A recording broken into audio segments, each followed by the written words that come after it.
you are going to say what you want from Nigeria, you must know what you want from yourself. Aristotle say, man, know thyself. A good part of the problem is that we don't seem to know ourselves. We don't do a deep reflection on who we are, even our trying, if not true. Now, the man is now, onye chukwa mwada, onye yana true mwada. Unless you understand who is chasing you and what you are chasing, you will not be able to create the conditions that will prevent the fall. But we seem to fall routinely because we don't do a self-examination. While former Minister of Power, Professor Chinedu Nebo, stressed the importance of Igbo unity, Dr. Ezechi Chukwu, National Publicity Secretary of Ohaneze Ndigbo, briefed the press after the engagement. In oceanic proportion, the governor of Enugu State, for this incandescent sense of hospitality. The governor of Enugu State has always been there for Ohaneze Ndigbo, Abiliso, from the first day of Senator Mbata. The meeting attracted dignitaries, including former Labour Party presidential candidate Mr. Peter Obi, former Secretary to the Government of the Federation, Senator Anyim Pius Anyim. To save Igbo language is to have an institutional support to protect the language.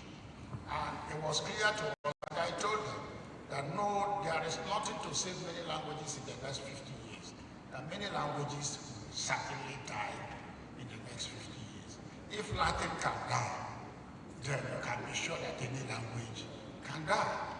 So we now agreed that the only way to support the existing language and culture is to have an institutional support. And we agreed that if we have an institutional support from our universities, then it will be a solid foundation to give it to raise a shock absorber for our language.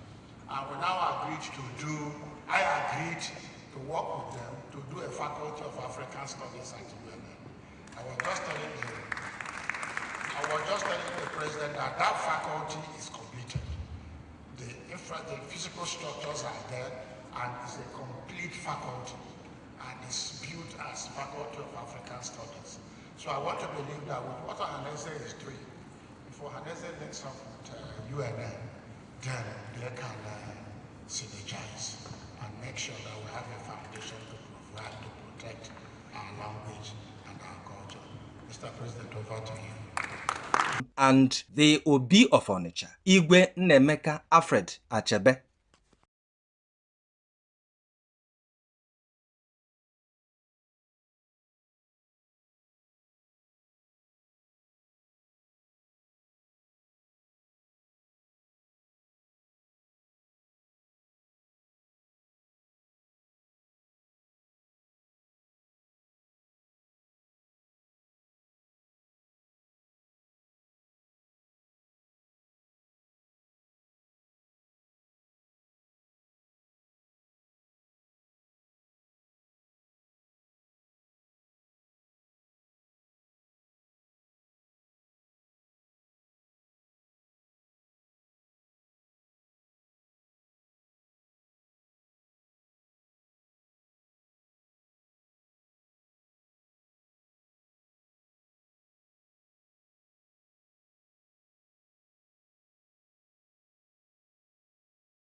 Aneke Alfred Achebe.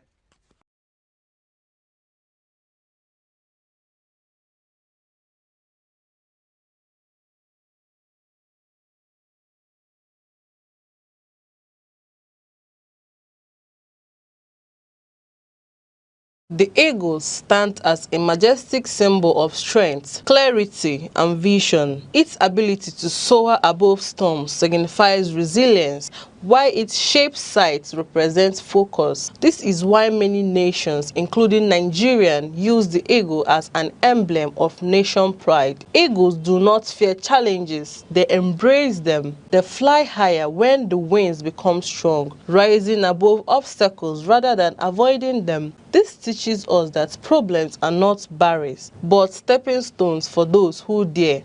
To live like an eagle is to stay focused, courageous, and disciplined. It is to see opportunities where others see only difficulties. The sky is not your limit, it is your launch pad.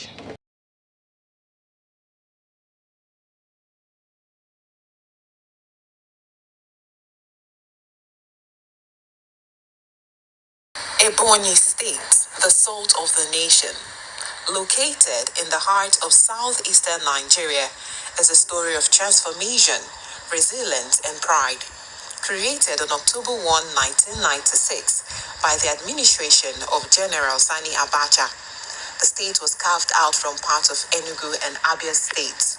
Its capital, Abakaliki, has grown from a quiet provincial settlement into one of the most rapidly developing urban centers in the region. The name Ebonyi is derived from the Ebonyi River, while its slogan, the salt of the nation, reflects the state's historic salt deposits in Amachara and Uburu, which were once central to trade and local industry. These salt lakes stand as living symbols of self-reliance and the resourcefulness of the Ebonyi people. Culturally, Ebonyi proud custodian of Igbo heritage. The people are known for their strong communal spirit, creativity, and deep connection to their traditions. The New Yam Festival, Ogene music, Nkwa Umuaboho dance, and the colorful displays of masquerades all reflect the beauty and vibrancy of the state's cultural life. In villages across the land, pottery, weaving, and blacksmithing are still practiced, reminding visitors that in Ebonyi, the past lives side by side with modern aspirations. Blessed with rich soil and abundant natural resources, Ebonyi is a major producer of rice, yam, cassava, maize, and palm produce. The Abakaliki rice mill, one of the oldest in Nigeria, remains a symbol of the state's agricultural heritage and its determination to feed the nation. Beneath its soil lie deposits of limestone, lead, zinc, marble, and of course, salt, all pointing to vast opportunities for industrial growth and investment. Over the years, Ebonyi has produced remarkable men and women who have made their mark on the national stage. Dr. Sam Igu, the state's first civilian governor and the former Minister of Education. Chief Martin Elichi, an accomplished administrator. Senator Anyim Payos Anyim, a former Senate President and Secretary to the Government of the Federation, and Engineer David Umahi, a visionary leader and the current Minister of Works, all embody the drive and discipline that define the Ebonyi spirit. From education to public service, from entrepreneurship to civic leadership, Ebonians continue to excel and inspire a new, determined to shape a brighter future. The lessons from Ebonyi's story are clear. It teaches the power of vision, unity, and perseverance. It reminds us that no beginning is too humble and no dream too distant. Through hard work and community efforts, the people of Ebonyi have turned their challenges into opportunities, rewriting their destiny with faith and determination. Today, Ebonyi stands tall, a land of salt and substance, of culture and courage, of tradition and transformation. The salt of the nation continues to shine, seasoning the story of Nigeria with hope, progress, and pride.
The Enugu state government recently ordered all commuter vehicles to load and offload passengers strictly within designated bus terminal across the district, including Holy Ghost terminals 1 and 2. Today we are out to find out how people feel about it and how they are complying and issues they are facing. It's preferable in here. We like this. At least it prevents hold up. So everybody can discharge inside here and go. Yes, we like it. Inside the terminal, the floor is still rough. We need it to be arranged in a way so that it won't be spoiling our car. The environment, very, very clear. If you look at very well now, this what they call this street? Ogbete market. So everywhere now, that is the hold up is less, not too much before. Like before, it's too much, but now it can go to the normal distance. So I think it's very, very nice. So the road, if you see the park, everybody has come inside the park, and everything is moving normal. The new procedure now is good because if you watch now, the main road is moving well. So there's no any abode or any jam park main road again. So I prefer here more than outside. But what we are begging governor about, as we are started entering inside this park, let him beg leave us for the meantime so that we should not enter street. Because if we enter street, we will not have money to feed our family again. But if we can allow us to be entering inside park, that one is okay for us. I would say that it reduces the traffic. Is nice because once they come inside here, the rate of traffic reduces. If you reach that main road now, you see that it's clear, unlike Holy Ghost before. Thank the governor of Enugu State for his hard work he's doing for the passengers and the drivers, for the various people that are going different destinations. I'm very appreciating for the accommodation he gave to them as a park because of illegal parking that I'm seeing in the street. So I'm encouraging him to keep on walking the walk as he started it.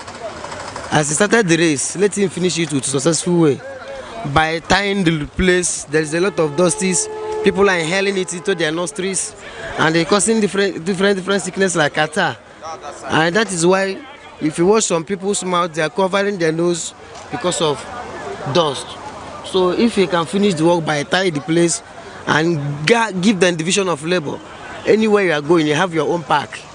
If you are going to Abuja, you direct you to Abuja Park. If you are going to Lagos, Abuja direct you to Lagos. So to avoid all this illegal parking and parking in the load, this causes accident and traffic. It's making the passenger not to meet up their journey in time. You've heard from the people. Don't forget to like, share and subscribe. Sadia Lukman, Aneke TV.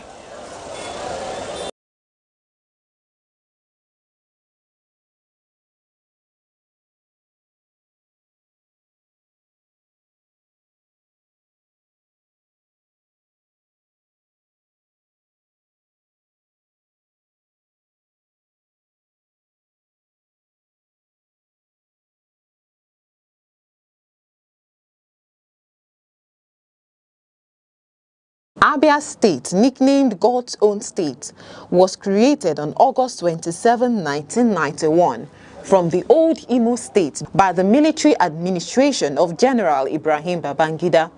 Its name, Abia, is an acronym for Aba, Bende, Isikwato, and Afiuku Umahia, the four major areas that initially comprised the state. The state lies in Nigeria's southeast and is inhabited predominantly by the Igbo ethnic group, who are known for their enterprise, hospitality, and vibrant cultural practices. Before state creation, the region was part of the Eastern region and played notable roles in Nigeria's pre- and post-independence history. One landmark event was Aba Women's Riot of 1929, a mass protest by women against colonial taxation, which began in the Aba area and influence policy changes across Nigeria. Abia State is naturally endowed with fertile soil for agriculture and solid mineral resources such as limestone, kaolin, and laterite. Oil and gas are also found in some parts of the state, making it one of Nigeria's oil-producing areas. Economically, Aba is a powerhouse of trade and manufacturing, especially in textiles, leather works, and metal fabrication, earning it the nickname Japan of Africa. Abia State's cuisine reflects Igbo culinary traditions with popular dishes including achi and oha soup. It is a thickened soup made from oha leaves and achi seeds. Okazi soup. It is rich with okazi leaves and cocoyam paste. Abacha, African salad, made from cassava flakes, palm oil, and local spices. Ofe nsala, white soup, a light soup often cooked with fresh fish, beef or chicken. Palm wine, a traditional beverage tapped fresh from raffia or oil palm trees. Abia State has different notable attractions, and they include National War Museum Umuahia, housing relics and weapons from the Nigerian Civil War. Akwete Weaving Village, famous for its centuries-old traditional cloth weaving. Azumiri Blue River. This is known for its clear blue waters and scenic beauty. Amakama Wooden Cave, a natural hollow in a giant tree with cultural significance. Long Juju of Arochukwu, an ancient shrine and historic slave trade route site. Abia State celebrates various cultural festivals such as New Yam Festival, Iriji, marking the start of the harvest season. Ekpe Festival, a masquerade and dance tradition in Arochukwu and other areas. Akwete Festival, celebrating the art and heritage of Akwete weaving. Aba Carnival, this carnival showcases dance, music, and colorful parades. Abia State is known for its entrepreneurship and Aba-made goods like shoes, bags, clothes, and mechanical fabrications. It is also known for agriculture, especially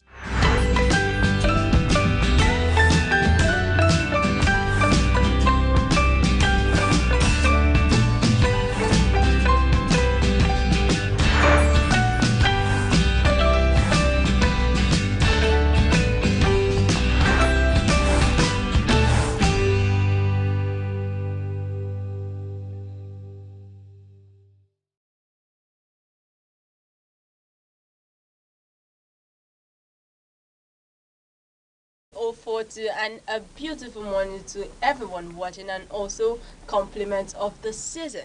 You're tuned into Sunrise on Aneke TV, where every sunrise begins with delightfulness, joy, and purpose. And of course, bringing you today's cheer, joy, and delightfulness. I am Deborah Wakoba, coming to you live from our studio here in Vibrant Nogo. And good morning to you, our global audience. I'm Uche Osai. Wherever you are, at home, in your office, or even making breakfast, thank you for letting us into your space this beautiful morning. We're here to refresh, inform, and motivate. Yes, and of course, today is Monday, 29, 2025, and also it's another special edition of Sunrise on Aneke TV. And of course, we've got you that full package today with the latest news, what's trending, our weather report, and of course, the entertainment and our sports today. So, relax, grab that cup of coffee or tea, enjoy the ride, because the sunrise is here. Yes, and right after that, we'll be giving you our weather report for today, covering cities across the southeast. But before we start, we'll kick things off with our quote of the day, with what's that thoughtful, what's that inspiring, and what's that offer insight to whatever we do to keep us motivated, stay driven, and also remain focused. Then, it's straight into the day's top headlines. All the news update that you need to remain informed will be shared, hot and tasty. All right, now let's move over to our morning show inspiration segment today. Our morning show inspiration segment today is coming from an unknown source. But then this quote says, every successful person you admire survived a season you didn't see. I'm going to take that quote again. It's saying, Every successful person you admire survived a season you didn't see. Now, what this quote is simply telling us is that for everybody you admire, all those that are well-to-do, those people that have crossed a certain path that you admire, that you should know deep down there were some paths actually that they crossed that you've not seen. There are some hardship, there are some risks that they took that you don't know about, but instead what we just see are their results. Yes, so some people might go through things in life and they would have toiled and toiled for a long period of time, and yet we wouldn't see that labor, we wouldn't see it, but at the end of the day what we are seeing is the end result. Okay, and now what this quote is also saying, that we should bear in mind that whoever we see being successful, that we should know that these people passed through a certain process, and these people went through some difficulties. There are some times of challenges in their life where they had to be disciplined, probably waking up early in the morning, like Mr. Oche will always bring it back home to our brothers in the Igbo land, where they wake up every morning, going to the market, going to for that hustling, having that hustling spirit, that at the end of the day they come out with a good result, and which we all admire. But then we did not see the process. Now it's also telling us that we should look beyond the result and look at the process, we should learn from all the steps that they have taken. Now learn from this experience they have passed through, instead of just admiring their result and then wanting to be more like them. That is simply what this quote is telling us. Mr. Ocha, I'd like to hear from you. All right. You've quite explained it very well, and that every discerning mind would understand and then follow. Before, when all the people you see are the glamour and glaze of the camera, we tend to say successful people had their moments in the ashes, in the mud where they were building. You understand? So it's a process, and when you recognize that life is a process, that the people you admire, the odogu that you admire, was one day boy. So until you are willing to subject yourself to that process, then you cannot become an odogu, except you want to cut corners. But when you cut corners, you can't even, sustain it at that level. Right? Like you rightly mentioned, I always want to bring it home to our brothers. When you go to the market, all of a sudden you just want to become an oga without being, without serving. Yes, you are jumping the gun. So the people you see today celebrating were once in that process where they were building. When you look at the skyscrapers you see today, they were once at the foundation level. Before you begin to admire that building, there were people who labored, who tilled, to put up the pegs, dug the foundation, set it up before you see it gets to the point where they begin to paint and the glamour begin to, be x-rayed. So life in itself is telling us that life is a process. Yeah. And that's what this quote is all about. So you must be, and you should be willing to subject yourself to that process, so that when at the right time you begin to shine forth. That's why I did say that the odogus you see, the odogu of today was once a boy. He has undergone a process, and like I did mention, when you enjoy that process, that your moment will not come. It will only be futile. It will seem like you're there, but it will feel away. You understand? So this quote aptly reminds us about that process. Be willing, be ready to undergo the process. The Dangotes, the Otedolas, the Adenugas, the Alakejas, the P2Bs, mention them that you celebrate, that you see. You watch until you see at the front of the posh magazines. There was a time where they were at the stage where you are. Listen to Dangote's story. He started as an okrika seller. Today, he is the richest black man on earth. The P2B that a lot of people admire will always tell you that he is a trader, meaning that there's a process for him to go, that he went through to accumulate that weight. Listen to Mike Adenuga. He will tell you the process before he gets to be the Mike Adenuga of Globacom, of corn oil that you know today. So life in itself is a process, and be willing to undergo the process. There is not always glamour and glaze, but give it time. Build, and when you build, there's a time where you get into your own, where other people begin to celebrate. People begin to admire, begin to celebrate your hard work. That's what he's telling us. So to be an odogu, be ready to be one boy. Exactly. Oh, thank you very much for that. Well, so like this quote that says, every successful person you admire survived a season you didn't see. Now, we should also keep in mind, like I said earlier, and also Mr. Uche said, that we should keep in mind that there's a process you will have to undergo, and then at a certain time, now you have to take those risks, because you cannot just wake up one morning and then, yes, and say you've arrived. No, but instead, you follow that certain process, like, you want to be like the Dangote, you want to be like them, of course you have to follow in their footsteps, in the things they did, in what they went through. So that is what also this quote is telling us about. And also, while you're doing so, please keep in mind that each new sunrise is a platform, is an opportunity for us to grow, is an environment where we try to learn something new or simply be more present in whatever we do. And also, do not forget to tell us what this quote means to you. You can drop your thoughts on our social media platform like Facebook, X, Instagram, TikTok, YouTube, all at Aneke TV, or you can call our phone number 070 30437110. And up next is our weather report. Yes, we'll take a look at the weather report across major cities in the southeast today to help you continue to enjoy the Yuletide and continue to know and plan your movement accordingly. Yes, and we're starting off with Oka. Rise and shine, Oka. Expect warm and mostly dry skies with sunshine peeking through a few clouds as the day unfolds. Temperatures will start comfortably cool in the mid-20 degrees Celsius and climb into the warmer side by midday and afternoon, perfect for that breakfast jog or market run. No heavy rains in sight, so it's a smooth and sunny start to the week. And over to the core city. Enugu starts today warm, bright and breezy. Morning clouds will soon give way to mostly sunny skies with temperatures rising into the low to mid-30 degrees Celsius. So grab that hat and sunscreen. It will be hot but dry, with evenings slipping into a gentle, clear night, perfect for evening strolls. Yes, and in Abakaliki, it is hot but a happy day. So Abakaliki is bringing heat with a friendly smile. So expect hot daytime temperatures climbing towards the high 20 degrees Celsius to mid 30 degrees Celsius with plenty of sunshine. A few clouds here and there won't dampen the vibe. So it's a classic dry December day in Ebonyi State. And over to Imo State, my favorite city of Owerri. Owerri wakes up with a slightly different beat. Morning showers might drop by early, so keep that umbrella handy. But don't worry, those showers will give way to intermittent clouds and warm weather later in the day.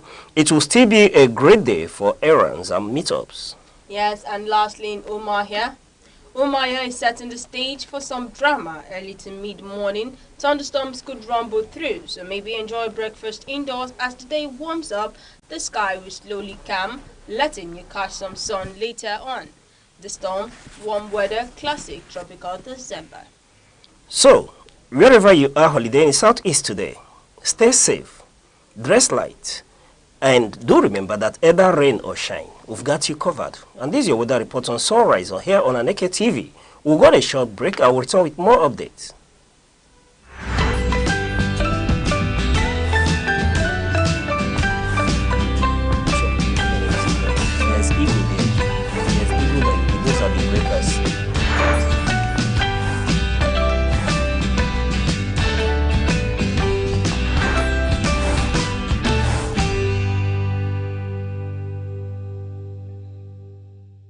Has donated 19 million naira to 19 former Enugu Rangers players who won the 1977 African Cup of Champions. The announcement was made by Senator John Azota Mbata during the Imobi meeting at the International Conference Center in Enugu, where he also highlighted achievements from his one-year tenure as President General. Senator Azota Mbata said the contribution compensates for the unredeemed 25,000 naira pledged by the federal government to each player nearly 5 decades ago. The President General also revealed plans to establish 7 professorial chairs across Ohanese states for Igbo language, history and culture, backed by 35 million naira in takeoff grants. Work on the new Ohanese headquarters in Enugu, which will house a museum of Igbo music, art and culture, is nearing completion. He further announced 50 million naira takeoff grants for Alibo Investment Company Company and Ndibo Development Foundation by year-end 2025. Speaking at the event, Professor Pat Otome urged Igbos to define their place in Nigeria and called for a level playing field, while former Minister of Power Professor Chinedu Nebo stressed the importance of Igbo unity. Dr. Ezechi Chukwu, National Publicity Secretary of Ohaneze Ndibo, briefed the press after the engagement. In oceanic proportion, the governor of Enugu State for this incandescent sense of hospitality. The governor of Enugu State has always been there for Ohaneze Ndibo, I believe so, from the first day of Senator Mbata. The meeting attracted dignitaries, including former Labour Party presidential candidate Mr. Peter Obi, former Secretary to the Government of the Federation, Senator Anyim Pius Anyim, and the Obi of Onitsha, Igwe Nnemeka Alfred Achebe.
You're still watching Sunrise on Aneke TV. Now we'll be taking a look at major headlines in the newspaper today, starting from The Nation Fund, backed by the Guardian newspaper.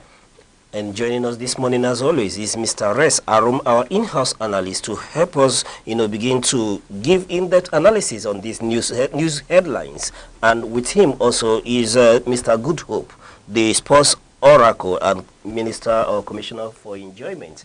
It's good to have you this morning, Mr. Res. Thank you, Osai. Happy New Week. And Mr. Good Hope. I wish you the same. How's the celebration going so far? And pretty soon we'll be saying bye-bye to 2015. Yeah. 2025 rather? 2025, and then we'll have our 2026. And then things will begin to fold. That's wonderful. All right, now moving over to the newspaper, starting from The Nation, that says Edun economy remains stable despite airstrikes in Sokoto. And then the Punch headline says federal government writes off $1.42 billion, 5.57 trillion naira and NPC debt. And then in Vanguard paper it says 2026 federal government, 34 states commit 93 trillion naira to tackle hardship. And in the Guardian headline says overnight consent as assemblies hastily pass 34.63 trillion naira budget. Now we'll be starting today's paper from The Nation headline that says economy remains stable despite airstrike in Sokoto. The federal government, through Finance Minister Wale Edun, has reassured Nigerians and investors that the economy remains stable despite recent U.S.-supported airstrikes targeting terrorist camp in Sokoto State. All right. It's expected that the minister would give hope to Nigeria because, as expected, when there are issues emanating of this nature, where the signal being sent abroad is that Nigeria is on ease at the moment, where you have a strike with the collaboration of the Nigerian government and the United States of America. The picture has been that terrorists are taking over from the government of Nigeria, that Nigeria is becoming an ungoverned space. Given that level of image, it's expected that foreign investors will be apprehensive, to bring in the needed capital into the economy, and local investors themselves will begin to be careful. When you have a situation, a security challenge of this nature, it's obvious that you begin to see capital flight, where investors would want to take away whatever they have and move it to a safer clime. So it's not unfathomable that Wale Edun has come out to reassure investors, Nigerians and foreigners that the economy is intact, that the strike in Sokoto does not in any way begin to diminish the good run of the economy. But Mr. Rez, from your perspective, yes, Wale Edun has come out to assure investors about the viability of the economy, but from your perspective, don't you think that investors have every cause to be apprehensive? It is very obvious that in an unstable and insecurity atmosphere, an insecure atmosphere, where security is a problem, investments are surely bound to suffer. This is because the movements of goods, men, and materials are difficult. You have seen people traveling from Lagos to Abuja to Kano to Maiduguri and all the rest, other states in Nigeria, and somehow within some minutes, hours, you hear 10 kidnapped, 4 kidnapped, 15 kidnapped at various positions. These things stall businesses.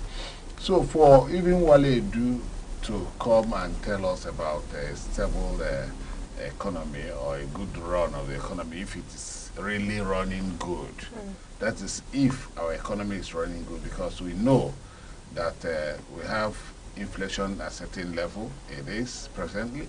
So is to just douse the tension, to reassure the people so that there won't be any economic escalation, given the situation about the U.S. strike in Sokoto. Because apart from U.S. strike, the army in Nigeria are also striking at their various locations. That is what we have in the news. They are working very hard to ensure that other locations, apart from the one being taken care of by the Americans, that they are also working hard in places like Kano, Katsina border, where they, dispersed and attempted, strike on people and released a victim, a kidnapped victim, between Kano, Katsina border. So, and the same thing with the various other locations. You see, the bandits, the kidnappers, the terrorists are everywhere in Nigeria, even in Ondo State, in the west, in the north, in the south, and of course in the south, and the southeast. So, that is exactly the way it is. Edu is doing the job as a minister. You must have to assure the people, calm them down, calm investors, so that when you have this pressure on a very fragile economy as ours, the fragility of the economy is so that any little thing that happens to it, it is supposed to begin to shake. And people were expecting that the strike at Sokoto would have changed everything. But remember that the Nigerian situation is such that some of these economic situations don't apply in Nigeria immediately. It's only when the strike, if the strike had been announced that America is going to certainly do this thing at so and so time, then the people would have stood by. The ground seller will stay away from the street. After some time, the ground seller will come out to tell you the new prices and all that. But because they were taken unawares, Trump tweeted and Nigerians became aware that there was something. So nobody could change anything at that time. In fact, they were taken unawares. That's why. So Edu, the minister, has done well by assuring the people. The statement is in a positive direction because there couldn't have been anything better than telling the people that certainly all is well. All right, all is well. You say, especially given the joy that heralded the tweet from President Donald Trump, announcing the strike in Nigeria, which he promised to be swift and sweet. But Mr. Goodhope, I want to get your opinion on this issue. Do you think that there's any need for investors to become alarmed and begin to withdraw their investments in the economy? Because the minister, Wale Edun, has come out to tell us that every action, every effort is geared towards safeguarding the Nigerian economy, which he termed to be pro-growth and pro-investment. So what's your views on these issues? Okay, well, as the minister has said, it is important to know that when such a thing happens in any country and there's a suspicion of terrorism, the investors, people who are coming into the country to help the economy and do business, may not be able to have their mind at rest or have their head laid down well. So this thing has happened in other countries where there are withdrawals of once there is an invasion of a foreign military. There are state concern. It raises a state concern that everybody who are trying to get into businesses would want to, shy away so that the tempo can calm down. But the minister coming out to clear the air means that there's a lot of work which he has already, the federal government has already put in place to ensure that it does not just affect the people. It does the airstrike. We just focus on the security side, which from the security side, we are having the protection of our economy, because in a place where there's no security, economy may not flourish. So that's what I am seeing that is happening here. Him coming out to clear the air, it has affected a lot of businesses. In those areas where they have been operating, or we could say that the terrorists has been having their way. You could see that businesses may not be flourishing there as much as you should. And the federal government, collaborating with the U.S. government, has a way to tell you that the upper hand, that they are inviting an upper hand to, bring a stop to the issues of security concern, which we've been having in our state as a nation. And that is a progress, I would say, because you wouldn't tell me that a man who is in Nigeria, who came in to do business, we hear there's an issue of a foreign country coming in, intervening in a country's security, and would want to remain there.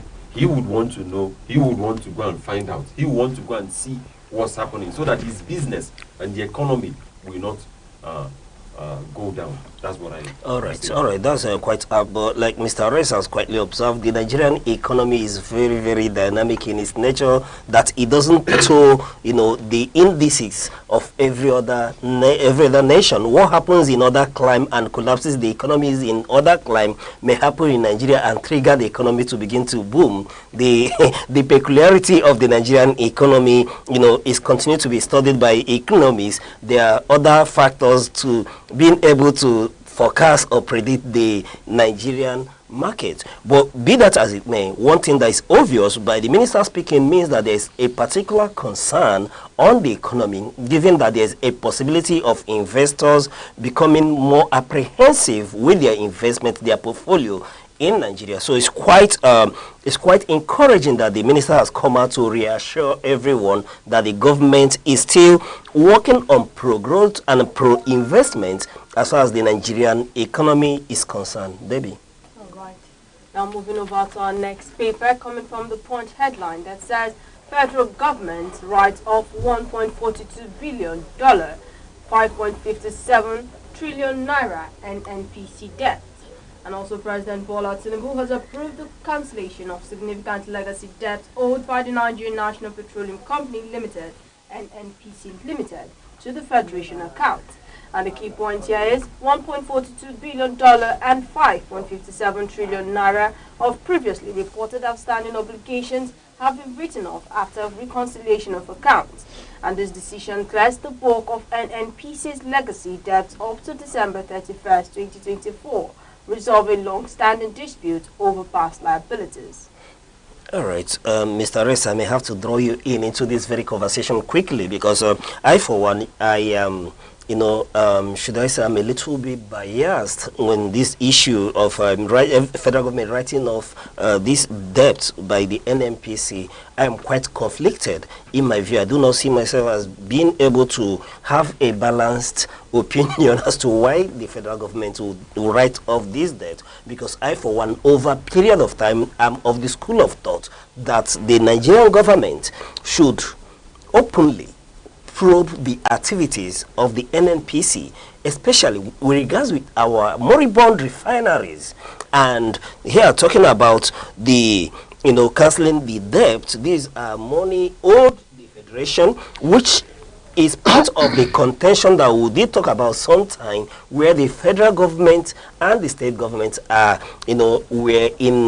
we're not in agreement as to ways to resolve this very issue. I was aware that committees were set up to look into this very issue, and this morning we're waking up with federal government being told that federal government rise off as much as 1.42 billion US dollars, from the debt of the NNPC.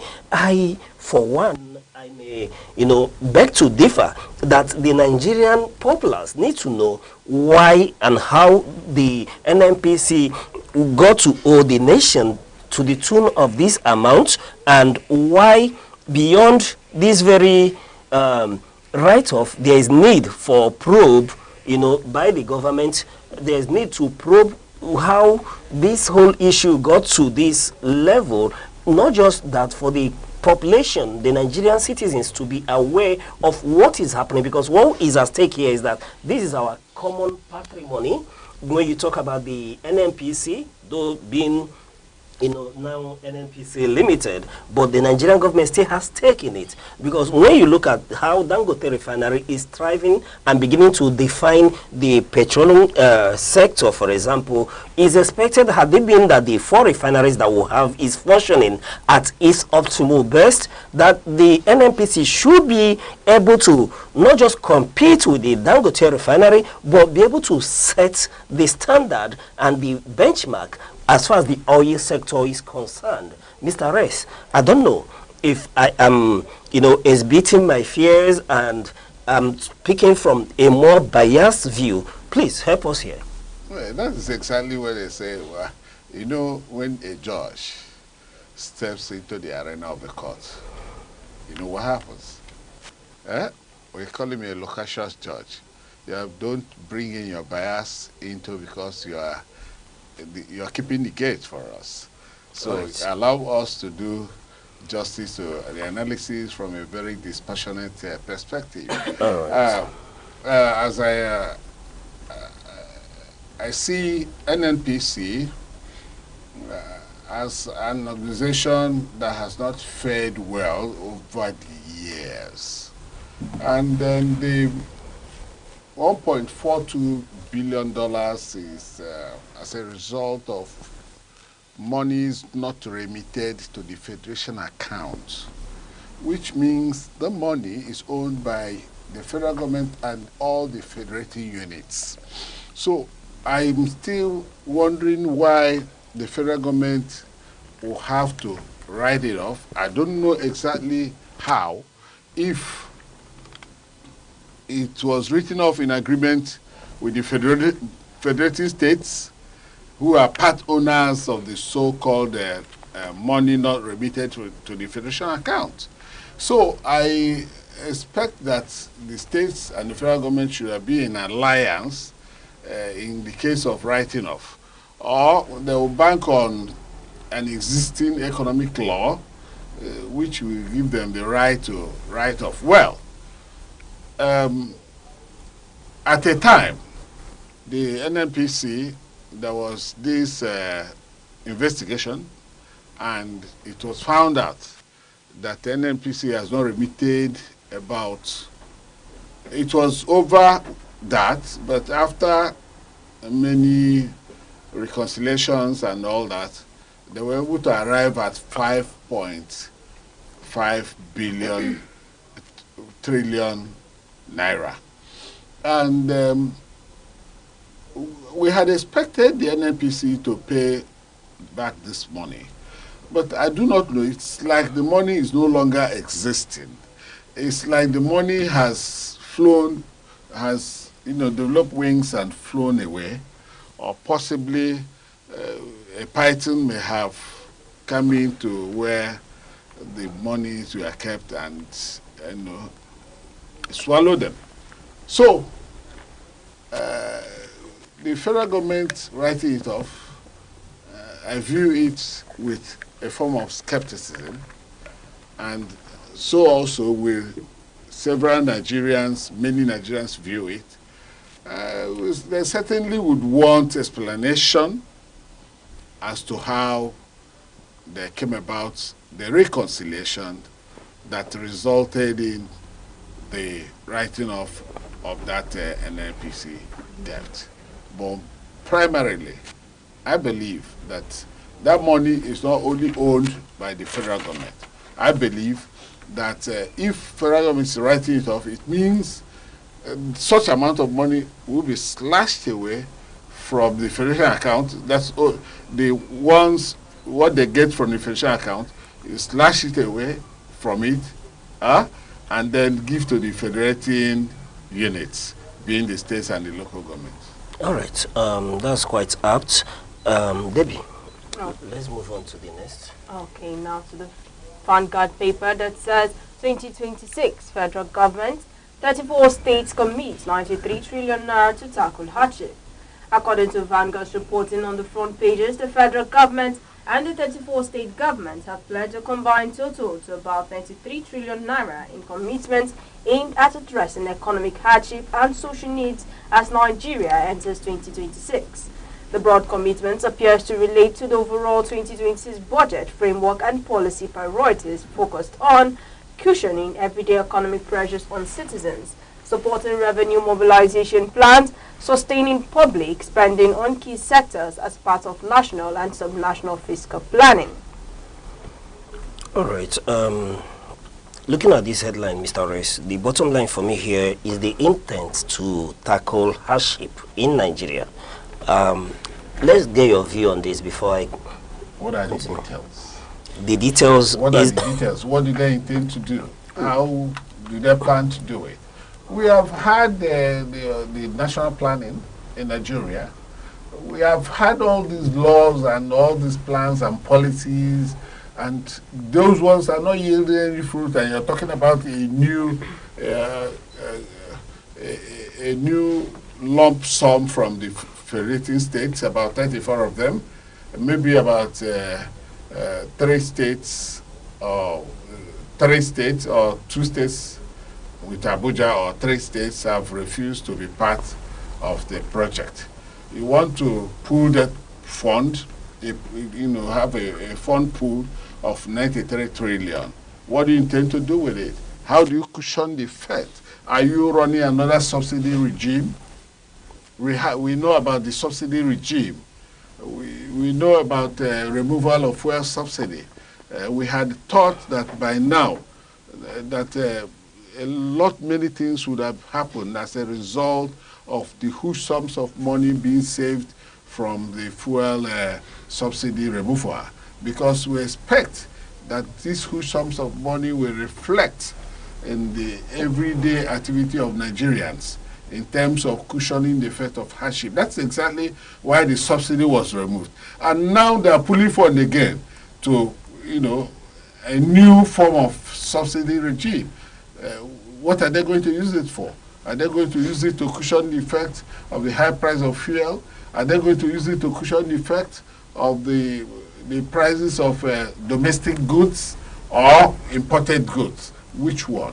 So one wonders, when the federal government comes out with policies and ideas, some of these ideas are meant to serve the whims and caprices of those who propagated them, because people propagated their ideas when they propagate it, they'll come, these pools will come, and this money sometimes are siphoned, and you find it very difficult for accountability to see anybody accountable. So, who holds the money? Who spends the money? All right. But before I move over and let you, breathe on this issue, let me go to the fact that when you look at the budget proposal of most states and the federal government, some are being passed as we speak into law. The essence, or when you look into it, you see that the homogeneous amount that is being allocated to tackling hardship is so homogeneous, where we're having the whole to spend about 49.39 trillion on capital projects, giving some states, even states like Lagos, when you look at their total budget, it eclipses that of the entire budget of the Northeast states. But my concern is, are you as worried as most Nigerians are that despite the huge amount that we are seeing being voted to tackle hardship, that it may meet low implementation, low impact on the life of the people? That's one. Secondly, don't you think that these gain by 2026 proposed budgets, where we're seeing that the intent to tackle hardship is a judgment on its own on the failure of the policies in 2025? What do you think, Mr. Reyes? Okay, in the first place, you find out that when you say you are tackling hardship, one would want to know exactly from what angle are you coming in. Like I earlier asked, the states are making budgets on this, on that. And remember, these are mere budgets. Most often, budgets do not meet up 100% implementation. It's just a budget. It is a projected, anticipated income and how it will be spent. So if you do not meet up with the income completely, it means you are going to spend the one you have. And then, you see, every government has a kind of priority. Of course, you may have budgeted this, budgeted that, on this, on that. It depends on the priority. If a government has a priority in education, for instance, as we have Kanu, Jigawa, Enugu, and the other state, they will, if they are getting their monies, they will plunge in these monies more in the areas where they are greatly interested in, like that education sector. So it will be with these hardship. I don't know hardship. Is it poverty reduction? I don't know what hardship. Because I know that during the Buhari administration, at a point, they were giving people rice, beans, domestic goods, grains to eat because a lot of people were hungry. So, are they going to do the same? Is it exactly what they intend to do? Are they going to share monies like Buhari administration, promise to share monies ranging from 10, 20,000 as the case may be, and so on and so forth. So what are they actually going to do? But the ones done have not yielded the desired, results, all these years. So, and we are still going for more lavish expenditure. If the government is actually focused on making the country move forward, they should plunge these monies into the development of the country, productive economy, social services, to ensure that Nigerians feel good that they have good governance. All right, Mr. Goodhope, this is where I bring into this conversation. Okay. Remember the last time we were here, we talked about the current states local government joint accounts. I will drive from there and make my point. Looking at this current federal government with 34 states planning to, subside the suffering. Let's use the word subside the suffering of the common man. I will tell you for a fact that if this whole thing does not touch, or if it will not touch the people at the grassroots level, it starts or makes no sense. Because when you talk about such pulling of funds together to build something that will help the economy and that will make the youth to thrive, first of all, you are going to look at the current situation of the economy itself, the inflation, and like Mr. Rez have said, that looking at it from the economic side and also from the social service side, where you are seeing that a lot of policies are going on when there are no implementations, that is a problem, I would say. For me, it is a progress, like Mr. Rez has said, if the budget they are planning, before they are budgeted, they would carry on with it.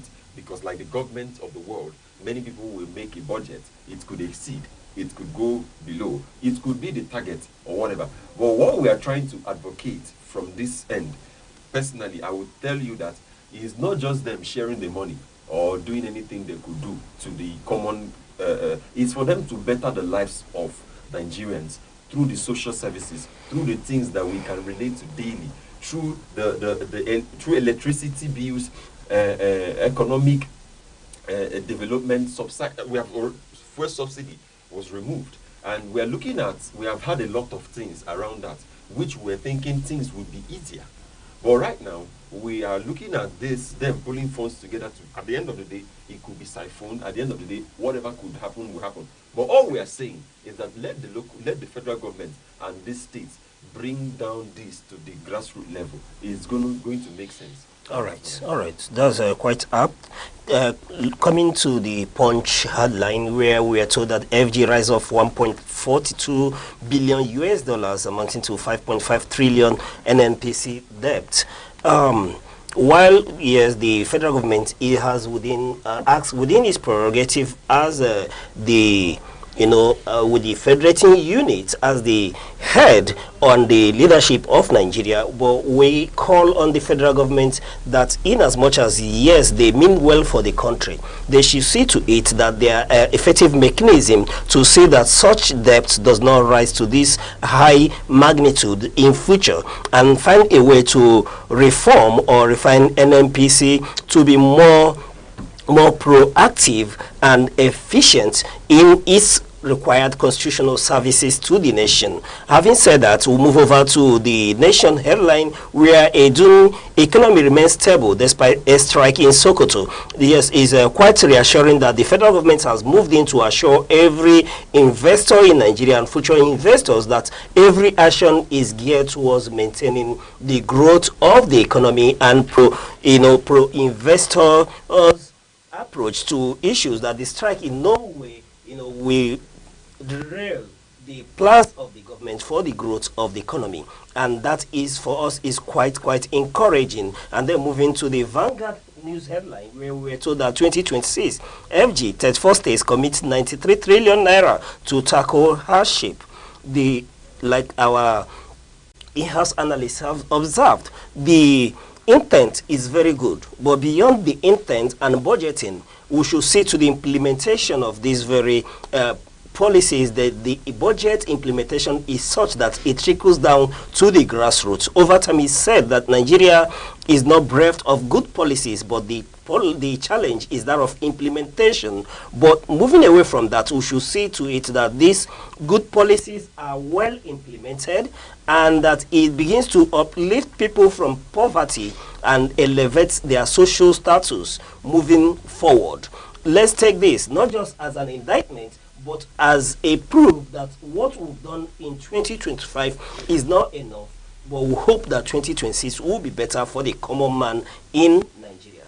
Deborah, over to you. All right, thank you very much for that. And this is all for your newspaper review today on Sunrise. And please do not forget that you can grab physical copies from any of your favorite vendor or catch the paper online for more broader information. And also do not forget to follow us across our social media platforms across Instagram, TikTok, YouTube, Facebook, X, all at Aneke TV. And up next is our sports update. All right, we'll hand you over to Mr. Goodhope, this sports oracle. What's happening in the world of sports this morning? Yeah, thank you very much for having me. Well, last weekend I told you what's going to happen in the match between Nigeria and Tunisia.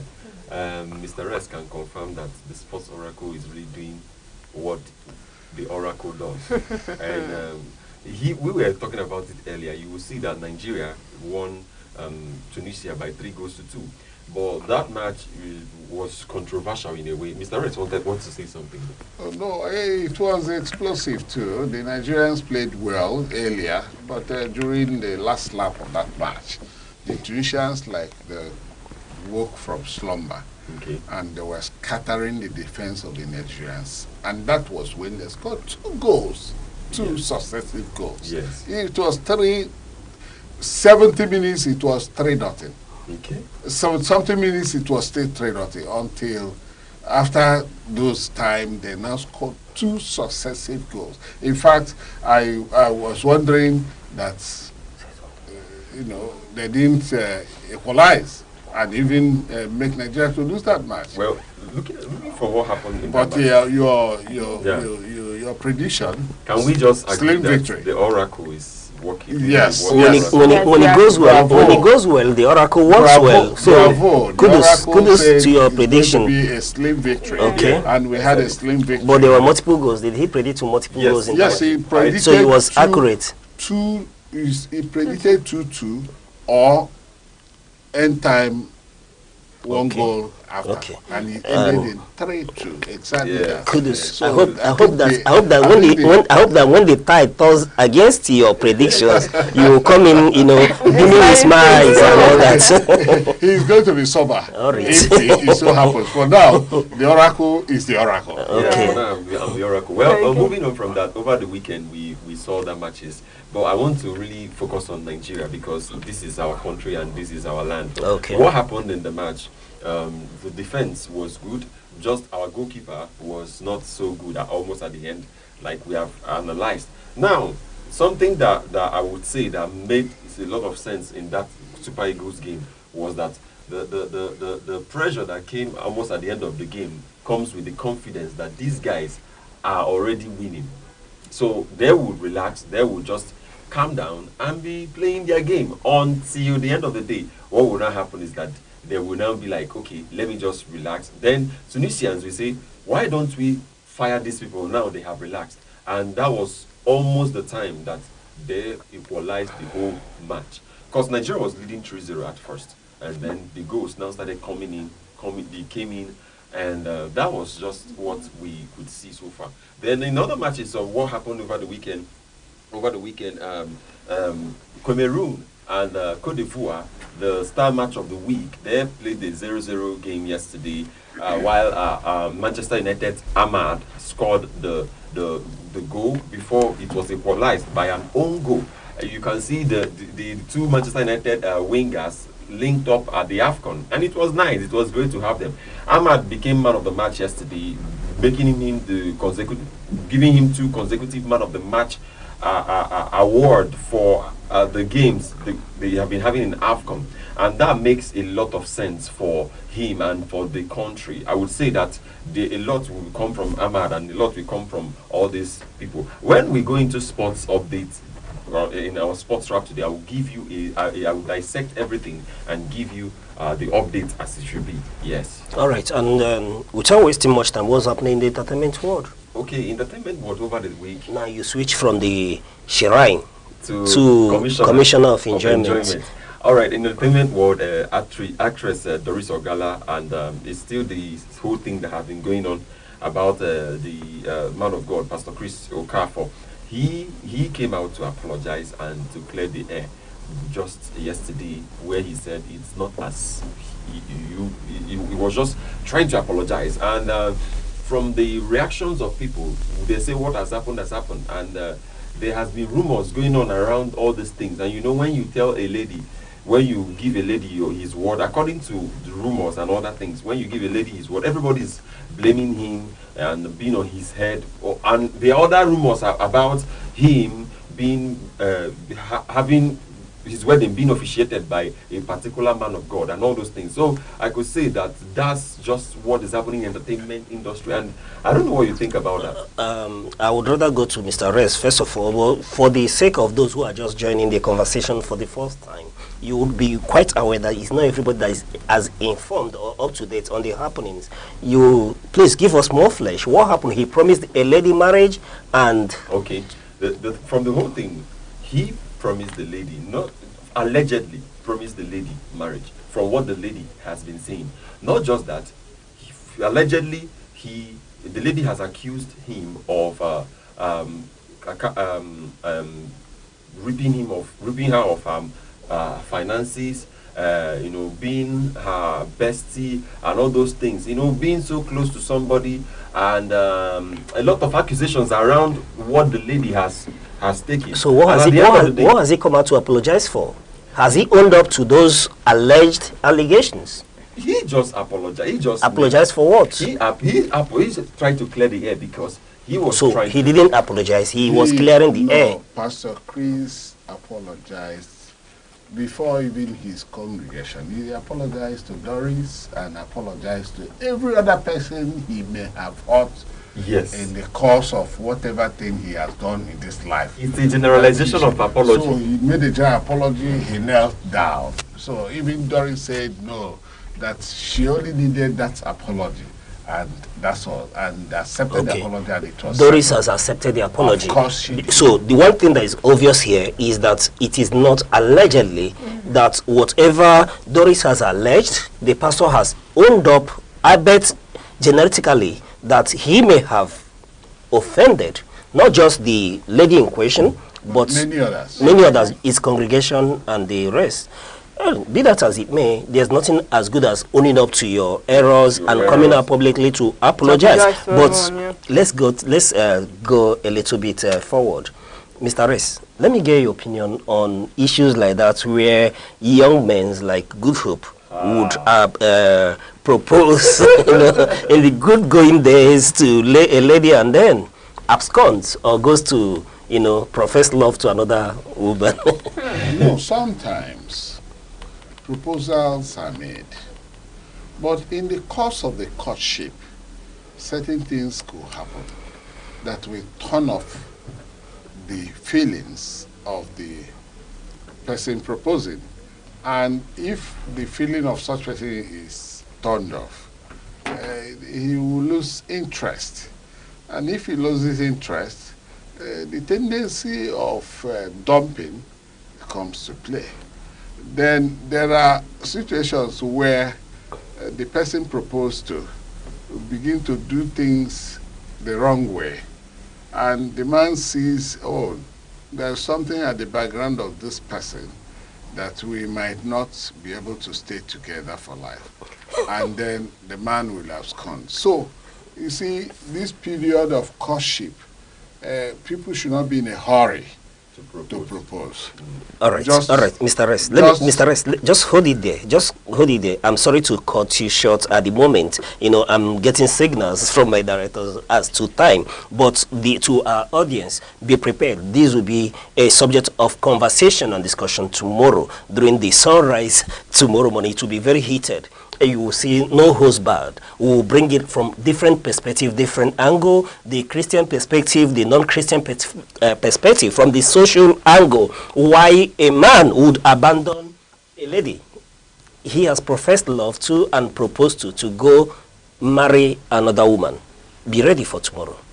Over to Debbie. All right, thank you very much for that. Like you said, be ready for tomorrow's sunrise.